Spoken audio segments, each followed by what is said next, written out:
Le président de la République a annoncé tout à l'heure qu'il souhaitait que des explications soient données avant que les négociations se poursuivent. Vous savez, ce sont des négociations qui sont très longues, qui s'étalent sur plusieurs années.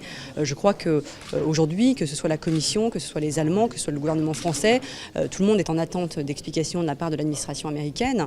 Et effectivement, il semble un peu difficile de s'engager dans des négociations commerciales dans un climat où la confiance n'est pas pleinement restaurée. L'échelle de l'opération, qu'il s'agisse de l'espionnage massif des populations ou des institutions européennes ou des représentations diplomatiques, fait qu'effectivement on a affaire à quelque chose d'extrêmement choquant à l'heure où s'ouvrent des négociations commerciales entre l'Union européenne et les États-Unis. Il y a une différence entre essayer d'obtenir des informations sur le fait que des États européens ne sont pas d'accord entre eux dans le cadre d'une négociation ou sur la guerre en Irak par exemple, et le fait de pouvoir espionner n'importe quelle conversation que vous, vos enfants peuvent avoir sur Twitter ou sur Facebook. Je crois que ce n'est pas exactement la même chose. Mais en revanche, on peut avoir entre alliés, en tout cas entre pays amis,